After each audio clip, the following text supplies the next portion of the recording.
교회가 원망될 때, 교회가 원망될 때 이런 제목으로 말씀을 전하겠습니다. 여러분, 교회가 원망될 때가 있습니다. 여러분, 이런 문제가 생기면 어떻게 해결하시겠습니까? 본문은 초대교회에 일어났던 갈등의 문제, 원망의 문제를 오늘 어떻게 풀어가고 있는지를 보여주고 있습니다. 오늘 이 말씀을 통해서 우리 안에 있는 원망의 문제, 또 교회에 대한 고민의 문제가 풀려지는 은혜의 시간 되시기를 예수님의 이름으로 축복합니다. 본문에 보면 히브리파 과부, 헬라파 과부 두 유대인들이 나옵니다. 당시 예루살렘 교회는 이 본문을 통해서 보면 두 부류의 사람들이 있다는 것을 알게 돼요. 헬라파 유대인 그리고 히브리파 유대인. 그래서 헬라어를 하는 사람들은 헬라어 예배를, 그리고 히브리어를 하는 사람들은 히브리어 예배를 드렸던 것을 우리가 짐작해 볼 수가 있습니다. 문제는 문화가 다르다는 거죠.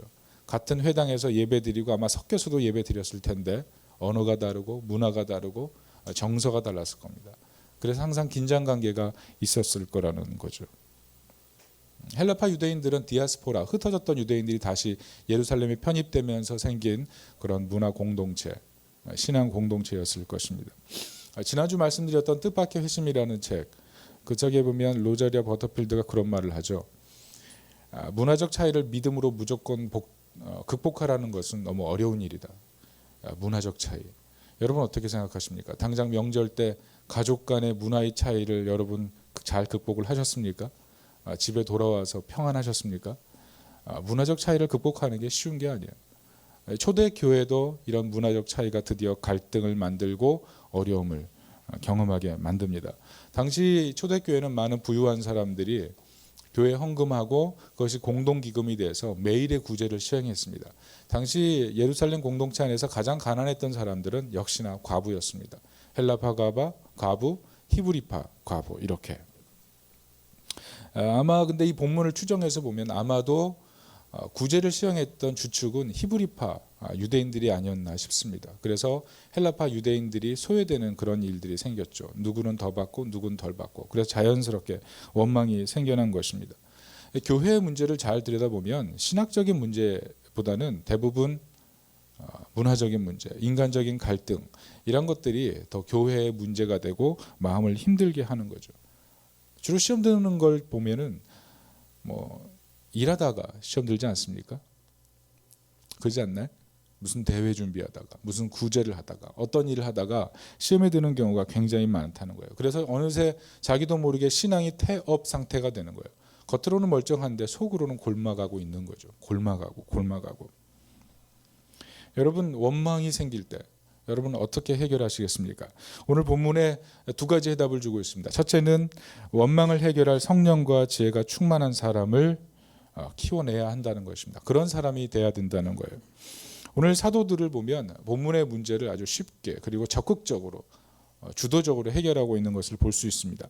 3절을 다 같이 한번 읽어보겠습니다. 시작. 형제들아 너희 가운데서 성령과 지혜가 충만하여 칭찬받는 사람 7을 택하라. 우리가 이 일을 그들에게 맡기고. 재정 문제를 감독하고 이 구제 사역을 잘 감당할 7명의 사람을 뽑는 것을 볼 수가 있어요. 대부분의 성경 해석학자들이 이런 부분을 이 사람들을 집사라고 해석을 합니다. 왜냐하면 2절에 보면 디아코노스라는 헬라어가 들어있거든요. 그렇지만 이 디아코노스라는 이 문맥의 단어가 헬라어 집사를 분명히 얘기하는지는 확실하지가 않습니다. 그렇지만 이 디아코노스라는 뜻 자체가 섬기다라는 뜻이기 때문에 이 7명의 사람이 교회 중추적인 섬김의 역할을 했다. 이렇게 생각을 합니다. 만약 이것을 갖다가 오늘날의 교회와 적용하면 약간 좀 다 일치할 수는 없다고 생각해요. 어떤 부분은 이것이 안수집사다 이렇게 얘기를 하는데 만약 그렇다면 성경이 말하는 집사대로 안수집사님들은 정말 이 본문에 나온 사람들이 돼야 되는 거죠. 세 가지 조건이 있어요. 성령과 지혜가 충만해야 되고 그리고 모든 사람에게 존경받고 칭찬받아야 되고 교회 문제, 원망의 문제가 생겼을 때 가감없이 해결할 수 있는 정서적인 영적인 모든 감각을 갖고 있어야 되는 거예요. 이 세 가지가 충분해야 되는 거죠. 그런데 성경을 보면은 이 7명의 사람들이 우리가 생각하는 것보다 훨씬 뛰어나게 사역하고 있거든요. 스테반 집사님, 빌립 집사님이라고 우리가 보통 부르는데 이분들의 사역을 보면 엄청나요. 만약 이분들의 사역을 그대로 우리 집사님들에게 적용한다고 하면 이렇게 돼야 되는 거죠. 저는 이렇게 강력하게 사역할 수 있기를 예수님의 이름으로 축복합니다. 아마 이 사람들은 사도들이 세운 이 사람들은 아마 대부분 헬라파 유대인이었던 걸로 추측이 돼요. 왜냐하면 7명의 사람들 이름이 다 헬라어식 이름들이거든요. 아마도 히브리파 유대인들도 수용하고 납득할 만한 뛰어난 제자들이었던 것 같아요. 그래서 자연스럽게 구제 담당자들이 완전히 다 바뀌었거나 아니면 히브리파 유대인들과 헬라파 유대인들이 공통으로 그 사역을 해서 교회 질서들을 제대로 잡아갔다, 이렇게 볼 수가 있습니다. 보통 히브리인들은 7명의 사람들을 위원회로 발족을 시킵니다. 그래서 오늘 7명을 뽑은 거예요. 특별히 7명밖에 없었기 때문에 그런 게 아니에요. 7인을 뽑아서 7명의 위원회를 구성하기 때문에 이런 일들을 했어요. 그리고 안수를 했던 이유는 보통 직무를 시작할 때 임명식의 조건으로 보통 안수를 시행합니다. 지금도 그런 일들을 하죠. 그 이유는 민수기 27장에 보면 나와요. 여호수아를 모세가 회중 앞에서 안수해서 세우거든요. 그것을 기점으로 해서 모든 이후에 사람들은 안수하는 거예요. 일반, 그리고 제사장도 안수해서 세우기도 했고, 그래서 안수를 통해서 공직 임명을 시작한 거죠. 우리 교회도 이제 3년이 넘어가고 4년째 들어가고 이제 곧 장로님, 집사님, 안수 집사님, 권사님 쭉 이제 세워야 될 일들이 이제 우리 교회도 이제 앞으로 남아 있습니다.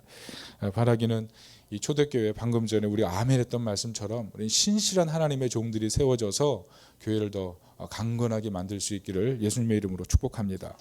우리가 본문을 보면서 깨닫는 건 뭐냐 하면요, 이 제자 공동체, 예루살렘에 있는 이 교회 공동체 안에 믿음과 성령이 충만한 사람, 칭찬받는 사람, 이 사람들을 양육하는 그런 시스템이, 양육 구조가 이 공동체 안에 튼튼하게 지속되고 있었다는 것입니다. 원망이 생겼을 때, 갈등이 생겼을 때 그 갈등을 해결할 만한 그런 인물들, 그것을 예상하고 꾸준히 양육하고 키워냈던 그런 일들이 있었다는 거죠. 이미 가룟 유다를 잃었었고 마띠아를 세웠고, 그리고 이후 제자들이 계속 양육하면서 공동체를 세워갈 때 이런 영적인 훈련과 양육들이 있었다는 것을 우리가 알 수 있다는 것입니다. 여러분, 양육이 뭐죠? 양육? 신명기 30장 14절에 보면 이렇게 말씀합니다. 오직 그 말씀이 내게 매우 가까워서 내 입에 있으며 내 마음에 있은즉 내가 이를 행할 수 있으리라. 이 양육이 뭐냐면 말씀을 가깝게 해서 그 말씀이 마음에 들어오고 그 말씀을 통해서 내 삶이 바뀌는 것, 그게 양육이에요. 여러분, 말씀이 입에 가깝습니까? 그 말씀이 마음에 가깝습니까? 그러면 행동이 나오는 거예요. 그게 양육이라는 거예요. 우리가 양육의 중요성을 아무리 강조해도 전 틀리지 않다고 생각합니다. 오늘날 교회를 보면 왜 양육이 필요한지 알 수 있어요. 우리가 세 가지를 전 잃어버리고 있다고 생각해요. 도우려는 마음, 섬기려는 마음, 희생하려는 마음. 이거 우리가 잃어버리고 있거든요. 근데 왜 잃어버리냐 하면 원망 생겼을 때 이 세 가지가 사라지거든요. 근데 이 세 가지를 언제 회복할 수 있느냐 하면은 내가 얼마나 잘 양육되어 있느냐, 성령과 믿음과 지혜가 얼마나 충만하느냐에 따라서 이 문제를 극복하기도 하고 이 문제를 극복하지 못하기도 한다는 거예요. 여러분, 제가 한 가지 질문하겠습니다. 여러분, 지금 기쁨이 충만합니까? 감사가 충만합니까? 여러분, 기쁨과 감사가 충만하길 바랍니다. 제가 명절을 끝나고 사실 그 명절 3일 동안 한 4일째까지 아무것도 하지 못했습니다. 그냥 계속 잠만 자고 쉬기를 원했거든요. 교회 일은 완전히 잊어버렸어요. 제 카톡 창을 확인하신 분들은 목사님이 왜 아무것도 안 하지? 아무 글도 안 올리지? 새 인사도 안 올리지? 이런 분 있었을 거예요. 아무것도 하지 않았어요. 교회 일은 완전히 잊어버리고 한 4일 동안 완전히 그냥 잠만 자고 주는 대로 먹고 그런 시간을 가졌습니다. 그리고 나서 한 5일째 됐을 때 제게 스스로 질문했어요. 내가 지금 마음 상태가 어떤가? 스스로를 질문해 봤죠. 그때 제 마음속에 드는 생각은 제 마음속에 정말 감사와 기쁨이 유지되고 있지 못하다는 그런 생각이 들었어요. 여러분은 어떠세요? 여러분, 명절을 그렇게 복되게 즐겁게 보냈는데 마음속에 기쁨과 감사가 정말 충만합니까? 저는 여러분에게 정말 기쁨과 감사가 충만한 상태로 신앙생활하기를 바랍니다. 제 마음속에 제가 깨달은 것, 이것이 우리 성도들의 마음속이라도 혹시 있다면 정말 위기 아니겠어요? 교회 왔는데 기쁨이 없어요. 예배 드리는데 감사가 없어요. 삶을 살아가는데 재미가 없어요. 삶을 살아가는데 행복이 없어요. 그것만큼 힘들고 어려운 일이 어디 있겠습니까? 여러분, 근데 이것이 왜 생겼을까요? 왜 생겼을까요? 그것은 어떻게 보면 우리가 하나님 말씀이 입에 있지 않고 하나님 말씀이 마음에 있지 않고 하나님 말씀이 내 삶을 지배해서 행함으로 드러나지 못하기 때문이라는 거죠. 여러분 양육받아야 될 이유를 우린 여러 가지로 찾아볼 수가 있어요. 여러분 우리가 만약 어떤 상태에 있는데 위기 상황에 있는데 그대로 머물러 있다면 양육받아야 될 이유가 됩니다. 내가 저절로 어떤 시험을 이길 수 있는 능력이 없다면 우리가 양육받아야 돼요. 내 마음속에 또 실수하면 어쩌지 이런 마음이 있다면 역시 양육받아야 됩니다. 내 기분이 별로이기 때문에 아무것도 안 하려고 하는 그런 마음이 있다면 이것도 역시 양육받아야 될 대상이에요. 주변에 나보다 더 뛰어난 사람이 있기 때문에 자꾸 움츠려 둔다면 양육받아야 될 이유가 되는 거예요. 머물러 있고 싶은 마음, 아무것도 하고 싶지 않은 마음, 성장하고자 하는 욕구까지 잃어버린 마음, 그런 마음이라면 당연히 양육받고 헌신하는 자리로 나와 있어야 된다는 것입니다. 여러분 특별히 2019년 우리 예수와 섬교의 목표가 뭡니까? 사람 키우는 거예요. 사람 양육하는 거예요. 중국 속담에 1년을 풍요롭게 살려면 곡식을 심고 10년을 풍요롭게 살려면 나무를 심고 그리고 100년을 풍요롭게 살려면 사람 키우라는 말이 있잖아요. 여러분 우리가 만약 이 교회 세웠는데 교회 꿈이 땅을 많이 가지고 건물을 많이 가지고 풍요롭게 사는 것만이 이 교회의 목적이 되면 그건 진정한 교회 아니죠. 정말 교회라면 사람 키우는데, 사람 양육하는데, 사람을 세워가는데, 하나님의 사람으로 변화가 되어가는데 거기에 초점을 맞춰야 된다고 믿습니다. 여러분 특별히 이제 3월부터 본격적으로 말씀마당이 열립니다. 화요일, 수요일, 목요일 초신자, 기신자, 복음 중심의 삶을 통해서 양육하고 또 주일에는 이미 어성이 시작되고 목자 훈련이 시작되고 있어요. 계속 양육할 거예요. 제가 모든 시간을 들여서 우리 성도들과 하나님 말씀을 가지고 배우고 성장하고 거기에 모든 힘을 다 쏟을 것입니다. 여러분 생각해 보세요. 일주일이 몇 시간인지 아세요? 제가 계산해 봤어요. 안 되는 머리로. 간단했어요. 곱셈 하면 됐거든요. 여러분 냉정하시네요. 아무도 안 웃어주시고. 148시간이에요. 148시간인데 양육받는 시간 딱 2시간. 148시간 중에 2시간 정도 투자해서 내 삶의 변화가 일어난다면 그거 해야 되지 않겠습니까? 여러분 성경 읽는데 하루에 딱 20분만 투자해 보세요. 하루에 5장, 3장, 많게는 10장. 10장 정도 읽으면 사실 한 1시간, 2시간 정도 걸리죠. 우리가 인터넷 드라마 그런 것에서는 빠삭하잖아요. 어느 사이트에 들어가야지 좋은 자료가 있고 어느 유튜브 채널에 가면 재미가 있고 얼마나 빠삭해요. 그러나 성경을 딱 폈을 때 성경 어디에 뭐가 붙어 있는지도 모르고 성경을 탁 열면 먼지가 후두둑 떨어지고 이 장과 장이 붙어가지고 이거 막 침 묻혀가지고 떨어뜨려야 될 정도가 된다면 이거 문제가 있는 거 아니겠어요? 여러분 저는 우리 교회 모든 성도들이 말씀과 말씀의 양육을 통해서 성령과 지혜가 충만해서 나의 아픔만이 아니라 누군가의 아픔까지 껴안고 치료하고 회복시켜 줄 수 있는 그런 은혜의 사람들이 될 수 있기를 축복합니다. 특별히 다음 주 16일, 17일 양일간에는 이제 어린이 성경 캠프가 열리죠.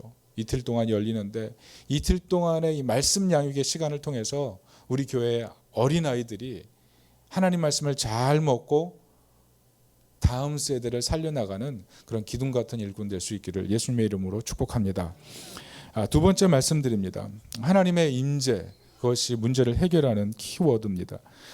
제가 이번 주에 책을 몇 권 읽었어요. 그중에 가짜 자존감을 권하는 사회라는 책을 읽었는데 김태형 씨가 쓴 책입니다. 거기서 흥미로운 주장을 해요. 한국 사회에 만연된 심리적인 고통이 있는데 그것이 돈, 스펙, 외모, 우리가 잘 아는 거죠. 청년 고독사가 일어난다. 이건 말이 안 된다. 이런 얘기를 하죠. 사실 청년들 얼마나 기운이 팔팔해요. 꿈이 있어요. 못 해먹을 게 없잖아요. 철사라도 씹어 먹을 수 있는 나이. 뭐 20대 뭐 그 나이 아닙니까? 그러나 청년들의 마음속에 엄청난 스트레스, 심리적인 고민들이 있다는 거예요. 그래서 청년인데 고독사, 홀로 살다가 죽는 이런 일들이 생겨버린다는 거죠. 대부분의 심리학자들이 무슨 얘기를 하냐면 자존감 결핍의 문제를 얘기한다는 거예요. 자존감 회복해야 된다는 거죠. 근데 이 김태형 씨의 얘기는 뭐냐면 자존감 회복을 넘어서 관계 회복까지 들어가야 된다는 거죠.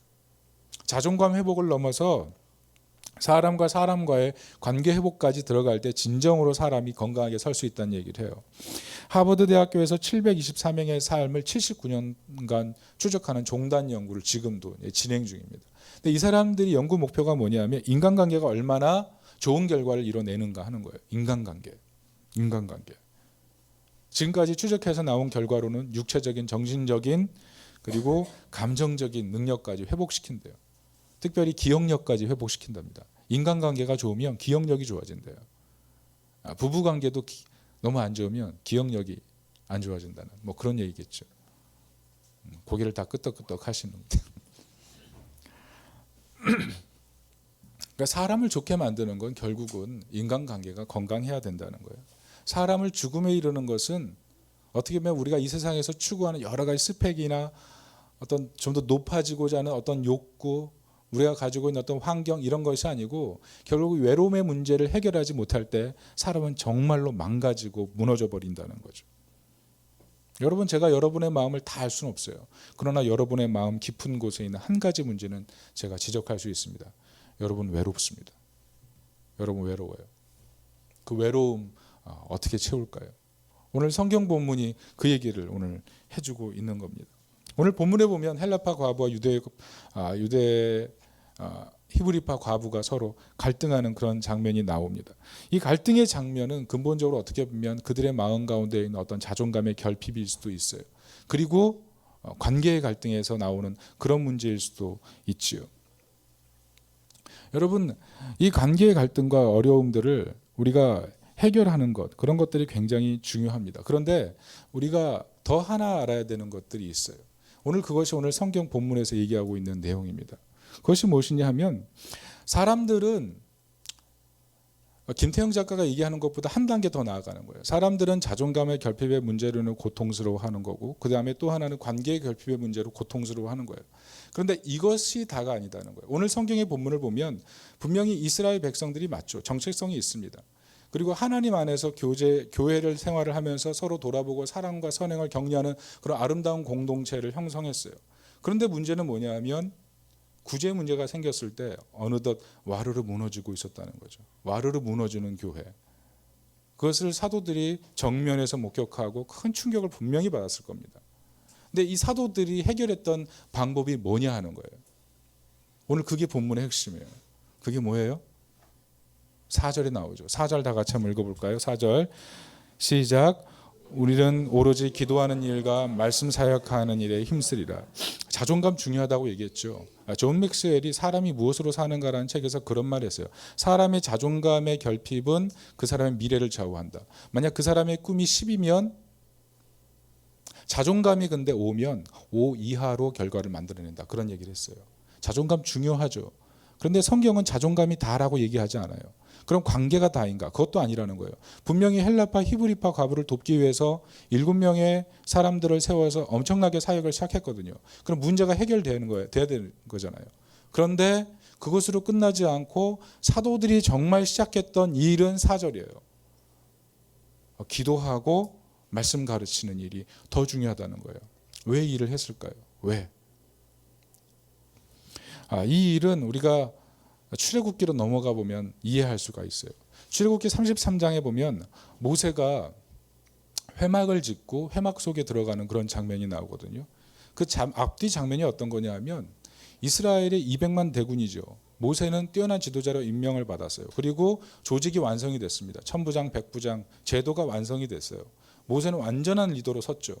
그리고 시내산에 올라갑니다. 하나님 말씀하시기를 율법 수여되니까 이제 이스라엘 백성들은 다 정결케 하라. 만반의 준비를 갖췄어요. 그리고 이스라엘 대표해서 모세가 시내산에 올라가서 율법을 수여받는데 무슨 일이 일어났어요? 무슨 일이? 밑에서 금송아지를 숭배하기 시작한 거예요. 그래서 모세가 율법 수여받고 하나님으로부터 그 사건을 들은 다음에 열받아서 내려오죠. 그리고 돌판 깨트려 버리잖아요. 그리고 나서 했던 게 뭡니까? 모세가 했던 것. 하나님이 뭐라고 말씀하시냐 하면 내가 더 이상 너희와 함께하지 않겠다. 너희는 목이 뻣뻣한 백성이고 너희들은 가나안에 올라갈지라도 너희는 먹고 마시는 거 다 해결해라. 그러나 나는 너희들과 다시는 함께하지 않겠다. 이런 말씀하시거든요. 그 얘기를 모세가 회중 가운데 다 얘기해요. 그랬을 때 회중의 반응이 뭐냐면 완전 침울해지는 거예요. 하나님이 가나안 땅 가게 하시겠대. 그러나 너희들과 우리들과는 다시는 함께하지 않으시겠대. 그래서 이스라엘 백성들이 완전 침울해진 거예요. 그래서 모세가 32장에 어떤 행동을 하냐면 시내산에 올라가서 하나님 앞에 무릎 꿇고 기도하기 시작하죠. 자기 생명을 걸고 하나님께 기도해요. 그리고 33장에 이 본문과 연동되는 본문 33장에 뭘 하기 시작하냐 하면 이스라엘 회중, 구름 기둥과 불 기둥이 임하는 이스라엘 공동체 안에 거하지 않고 그 공동체를 벗어나서 회막을 따로 하나 짓고 거기서 기도하기 시작하는 거예요. 거기서. 왜 그랬을까요? 이스라엘 공동체 안에 있으면 너무 편안한데, 이스라엘 공동체 안에 있으면 존중받는데, 이스라엘 공동체 안에 있으면 뭐가 문제예요? 그런데 뭐가 없는 거예요?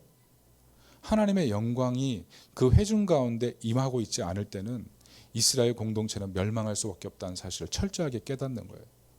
그리고 이 하나님의 저주 섞인 이스라엘 백성하고 이스라엘 백성의 문제를 해결할 수 있는 방법은 딱 하나밖에 없다는 거예요. 그것이 하나님께 기도하기 시작하는 거였어요.